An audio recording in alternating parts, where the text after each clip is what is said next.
Tenía muchas ganas de hacer este vídeo porque sin lugar a duda una de las preguntas más comunes que me hacéis en mis redes sociales es ¿cómo conseguir un trabajo en el extranjero? Yo he trabajado tanto en Ámsterdam como en Luxemburgo, donde me encuentro ahora mismo, y os quiero enseñar pues alguna serie de consejos, trucos, qué errores cometí yo, y os lo quiero enseñar todo de una manera bastante práctica, es decir, os quiero enseñar mi CV, también os quiero enseñar mi perfil de LinkedIn y de que de esta manera os pueda ir enseñando los errores y cómo los corregí. También os quiero decir pues las entrevistas que tuve que pasar yo. Por ejemplo, yo soy ingeniero software, así que os enseñaré qué me preguntaban, qué dos tipos de entrevistas mayoritariamente hay.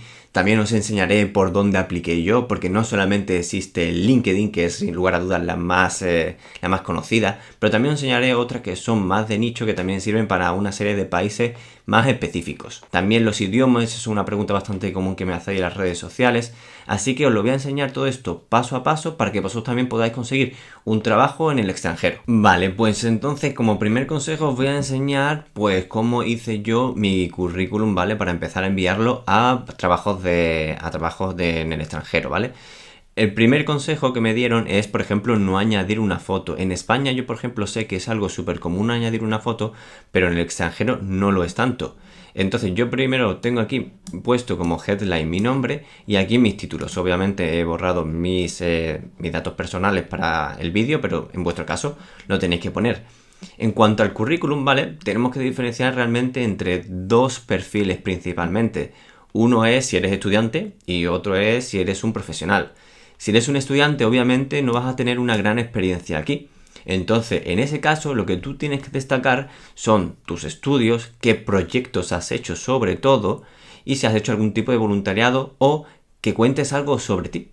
Entonces, sobre todo voy a destacar la parte de los proyectos porque cada vez más las empresas se están enfocando más en qué ha hecho este chaval, este estudiante, versus qué ha estudiado. Así que si eres estudiante, pon una parte contando cosas sobre ti. Las empresas, aunque tú no tengas experiencia, quieren saber quién eres, cómo has actuado, cómo piensas, qué te gusta, qué no te gusta. Así que, aunque yo lo tengo aquí puesto como experiencia, pero porque yo soy un profesional, pero si tú eres un estudiante que está buscando un trabajo, primero, habla sobre ti. Después, pon tus proyectos, qué has hecho en la universidad, pon enlaces a GitHub.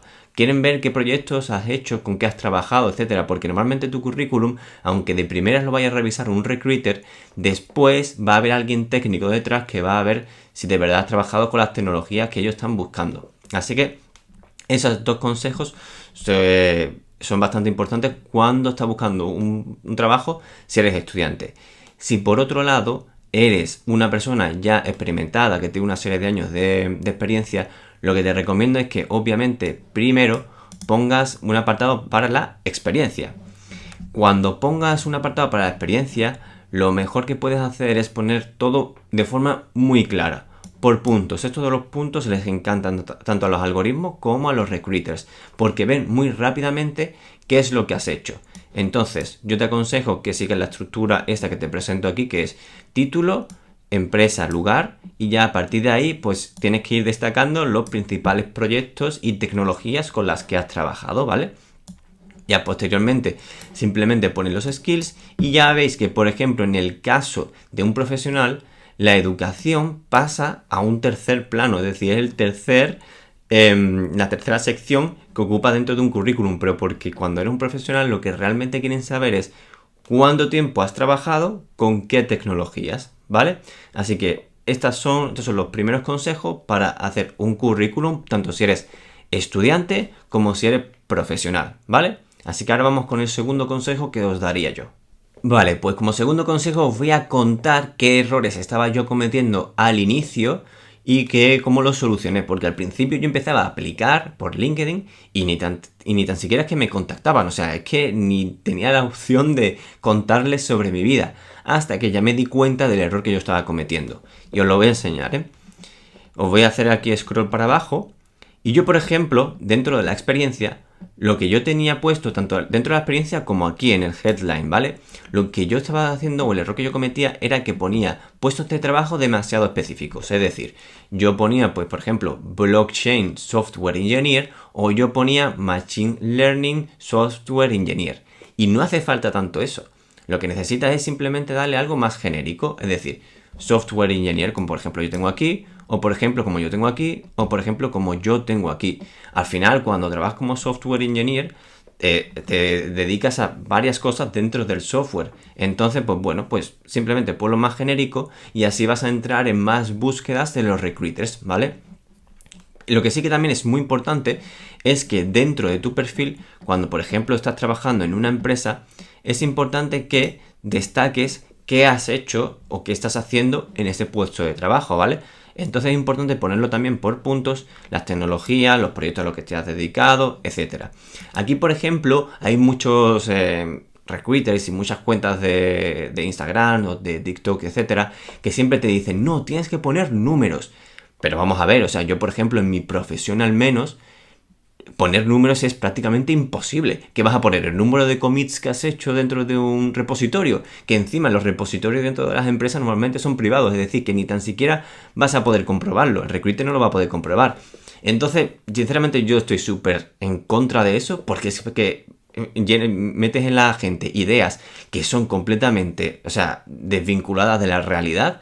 Entonces yo si fuese vosotros, lo que haría es, como hice yo, que es poner los proyectos en lo que has estado involucrado, las tecnologías y qué has hecho en esos proyectos, pero sin enfocarte necesariamente en números. Por ejemplo, yo entiendo que en un perfil de ventas esos números, esas métricas son mucho más fáciles de obtener, porque al final si vendes 5 contratos y sabes esos 5 contratos por cuánto se han vendido, pues puedes decir, vale, pues he realizado ventas por 1.000.000 de euros y con X número de clientes. Pues yo lo puedo entender que lo puedas hacer, pero en software eso es prácticamente imposible. Es que no tienes manera de decir, no, producción se mejoró en un 30%, no sé cuánto. Muchas veces esas cosas, esas métricas son complicadísimas de medir, son muy complicadas, muy complejas.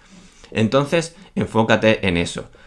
Puestos de trabajo de forma más genérica, Product Manager, Software Engineer, no te pongas a ponerle nombres y apellidos a los puestos de trabajo, sé lo más genérico posible y ya posteriormente aquí, eso sí, punto por punto, ve poniendo a lo que te has dedicado dentro de esa empresa, ¿vale? También, por ejemplo, yo añadí un párrafo del about. Es verdad que si no lo hace, probablemente el perfil de LinkedIn te va a penalizar. Entonces cuenta ahí un poquito a lo que te has dedicado y más que eso ya estaría. O sea, punto. Vale, como tercer consejo es que no solamente te empecines en aplicar a través de LinkedIn. Hay muchas más páginas y dependiendo incluso del país a que te quieras enfocar, hay páginas especializadas dentro de esos países. Entonces, obviamente sí, aplica por LinkedIn porque es donde están la mayoría de las empresas, la mayoría de los puestos, prácticamente en todos los países. O sea que aplica por LinkedIn. Pero te voy a enseñar otras páginas más específicas, por lo menos donde yo apliqué a trabajos que también son muy buenas. Stepstone, por ejemplo, sé que está en varios países, pero donde es más potente es en Alemania. Entonces, si estás buscando, por ejemplo, un trabajo en Alemania, aplica a Stepstone, te haces una cuenta, que es algo bastante sencillo, y puedes aplicar a partir de aquí, pues, a todos esos trabajos dentro de Alemania. Es verdad que en Alemania existe un hándicap, que es la barrera del idioma, pero hay muchísimos otros trabajos donde no te lo piden. Así que Stepstone puede ser una buena posibilidad para Alemania si estás buscando un trabajo en ese país. Otra, no os preocupéis porque todos estos links os los voy a dejar en la descripción del vídeo, o sea que no os preocupéis si estáis buscando ahí o copiando la URL porque la encontraréis ahí. Otra página muy buena que a mí, por ejemplo, me gustó muchísimo era Swift Devs Jobs en Suiza. Que estos son, pues bueno, puestos de trabajo que puedes ir buscando por tecnología, como puedes ver aquí arriba. Y aquí dentro de este mapa, pues puedes ir viendo en qué ciudad se encuentran cada uno de esos puestos. Una vez más, esto es una complementaria a, por ejemplo, cuando quieres aplicar en LinkedIn. Pero este, por ejemplo, está muy bien porque puedes ordenar por las tecnologías, puedes incluso seleccionar la ciudad y puedes aplicar a diferentes trabajos dentro de Suiza, ¿vale? ¿Veis? Por aquí, por ejemplo, esta es para Python. Así que bueno, esta es otra posibilidad que también es muy buena para aplicar. Vale, en cuanto a las entrevistas, hay de dos tipos generalmente. Una que es una prueba en vivo, una prueba técnica en vivo donde vas a tener que compartir la pantalla y donde te van a preguntar que resuelvas un problema. En general siempre va a ser de estructura de datos. Y hay una prueba número 2, normalmente no son complementarias, una es independiente a la otra, o te hacen de un tipo o te hacen de otra. Yo mira que he hecho entrevistas y nunca he encontrado que me hayan hecho las dos dentro dentro del mismo proceso de selección. Entonces, como decía, el tipo 2 de entrevista es que normalmente te van a mandar un assignment, como unos deberes, y tú tienes que hacer pues esos deberes. ¿Eso qué es de los deberes? Pues por ejemplo, quiero que me hagas una pipeline de datos de principio a fin, quiero que cojas estos datos de entrada y quiero que me los pues armonices, me los limpies, me los transformes, etc. Entonces, ese tipo de entrevistas normalmente te van a dar una serie de días, en general es una semana, y tienes que resolver ese problema de la mejor manera posible. Obviamente, cada uno de los dos tipos de entrevistas tiene sus pros y sus contras. Por ejemplo, a mí me gusta mucho más el tipo de entrevista 2, donde tú tienes tu tiempo, puedes dedicarle el tiempo que tú creas necesario y después tienes que defender tu código frente a esa persona técnica que te va a evaluar. Ese digamos que es el pro. El contra es que obviamente las preguntas que te van a hacer van a ser muchísimo más rebuscadas, van a estar muchísimo más pensadas, así que tienes que ir con las ideas muy claras, pensando siempre un pasito más allá para saber responderles, porque lo que no puedes es quedarte en blanco y decir, pues bueno, pues yo eso no lo había pensado. Tienes que saber pues cuáles son las debilidades de tu solución, de manera que si te preguntan algo relacionado, pues dices, sí, eso lo había pensado, no lo he hecho así porque tal, y se lo tienes que argumentar. El tipo de entrevista 1, el problema está en que obviamente hay mucha presión, estás compartiendo pantalla y a la vez que resuelves el problema tienes que ir explicándole a la persona cómo estás resolviéndolo.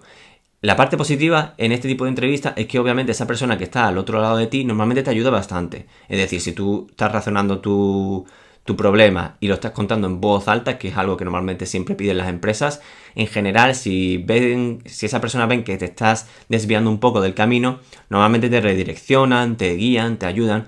Así que bueno, si no sufres tanto la presión de estar compartiendo pantalla y a la vez resolver un problema, puede que el tipo de entrevista 1 sea tu tipo. Si no, si tú sientes mucha presión y mucho estrés, pues a lo mejor el tipo de entrevista 2 te puede ayudar muchísimo más. Esto no lo puedes saber a priori, pero lo que yo te estoy contando es para que estés avisado de antemano, es que puedes tener estos dos tipos de entrevista, ¿vale? Así que venga, vamos a por otro consejo. Vale, y ahora otro tipo de pregunta que me hacen muchísimo en mis redes sociales. Oye Alejandro, ¿qué idioma se necesita? Pues a ver, en el 99% de los casos que yo me he encontrado, con el inglés es más que suficiente. Yo he trabajado en Ámsterdam y, por ejemplo, no me han pedido que sepa neerlandés. Con el inglés va más que suficiente. También he encontrado puestos de trabajo en París, en el que solamente te piden el inglés y con eso ya es suficiente. En Luxemburgo, con el inglés también ya es suficiente. Incluso en Suiza, también he encontrado puestos que con el inglés ya vas más que suficiente. Entonces, en el 99% de los casos, con el inglés vas a ir más que sobrado. Obviamente hay países más particulares, como por ejemplo Alemania, donde a lo mejor sí que te piden ya que tengas que saber un mínimo de alemán. Pero en general, no creo que sea así, al menos en la industria del software, ¿vale? También te digo una cosa, el inglés se da, por supuesto, con un nivel alto. Es decir, ellos no te van a pedir una prueba o un certificado de inglés. Ellos ya suponen que tú vas a saber tener una conversación alta, fluida, con un nativo o no nativo en inglés. Así que tenéis que tener en cuenta esto. No hace falta ni que pongáis el nivel de inglés dentro de vuestro currículum, porque eso ya se presupone. Se presupone que sabes inglés y que tienes un nivel alto para tener una conversación en inglés. Así que bueno, estos son mis consejos. Espero que te sirva muchísimo a la hora de aplicar a trabajos en el extranjero. Y ya sabes, si tienes alguna otra duda que no haya cubierto, por favor déjamelo en comentarios y así también os la puedo responder en otro vídeo o incluso en el mismo comentario, ¿ok? Así que bueno, espero que os haya servido muchísimo.